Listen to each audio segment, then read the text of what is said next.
Kerala state exhibition workers യൂണിയന്റെ നേതൃത്വത്തിൽ സംഘടിപ്പിക്കുന്ന മൺസൂൺ ഫെസ്റ്റ് 2025 പെരുമ്പാവൂരിൽ ഇന്ന് വൈകിട്ട് 5-ന് കൊടിയേറും. പെരുമ്പാവൂർ വാത്യത്ത് ആശുപത്രിക്ക് സമീപത്തെ ഗ്രൗണ്ടിൽ ആരംഭിക്കുന്ന ഫെസ്റ്റ് ഈ മാസം 30 വരെ പ്രവർത്തിക്കുമെന്ന് ഭാരവാഹികൾ വാർത്താ സമ്മേളനത്തിൽ പറഞ്ഞു.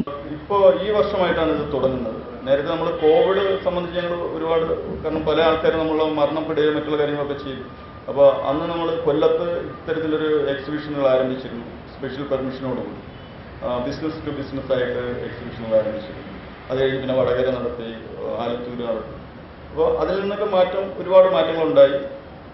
അതിനുശേഷമാണ് ഇപ്പോൾ ഈ ഒരു മഴക്കാലത്ത് നമുക്ക് മുന്നോട്ട് പോകാൻ കഴിയാത്തൊരു സാഹചര്യമാണുള്ളത്. കേരളത്തിനെ സംബന്ധിച്ച് 3 മാസം മാത്രമാണ് നമുക്ക് തൊഴിലെടുക്കാൻ പറ്റുന്നത്, ബാക്കിയൊക്കെ മഴയായി. അപ്പോൾ അതിന് മുന്നോടിയായിട്ടാണ്, കാരണം ഉപജീവനം നടന്നു പോകണമല്ലോ. നമുക്കിപ്പോൾ തമിഴ്നാട് പോലുള്ള സ്റ്റേറ്റുകളിലൊന്നും പോയി ബിസിനസ് ചെയ്യാൻ കഴിയാത്ത അവസ്ഥയാണ്. ചെറുകിട കച്ചവടക്കാർക്ക് പോകാൻ കഴിയില്ല. അപ്പോൾ അത് മുന്നിൽ കണ്ടുകൊണ്ടാണ് ഇത്തരത്തിലുള്ള മേളകൾ സംഘടിപ്പിക്കുന്നത്.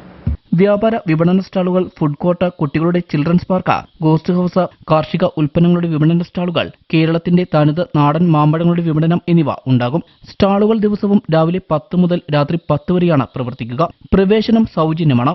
മഴക്കാലം എക്സിബിഷൻ തൊഴിലാളികളെ സംബന്ധിച്ച വറുതിയുടെ കഷ്ടപ്പാടിന്റെ കാലമാണ്.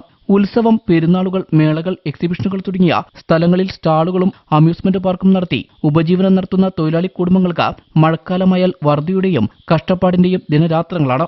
ഇത് മുന്നിൽ കണ്ട് ഒരു കൂട്ടം സംഘാടകർ കേരളത്തിൽ ചെറിയ ഫെസ്റ്റിവൽ സംഘടിപ്പിച്ചു വരുന്നതിന്റെ ഭാഗമായാണ് മേള സംഘടിപ്പിക്കുന്നത്. ഇതിൽ നിന്ന് ലഭിക്കുന്ന തുക നിർധനരായ കുട്ടികളുടെ പഠനച്ചെലവിനു വേണ്ടി നൽകുമെന്നും സംഘാടകർ പറഞ്ഞു. വാർത്താ സമ്മേളനത്തിൽ Kerala state exhibition workers union സംസ്ഥാന പ്രസിഡന്റ് ജ്യോതികുമാർ, മറ്റു ഭാരവാഹികളായ CS Vijayan, KM Hamza, KC Anupa എന്നിവരും സംബന്ധിച്ചു.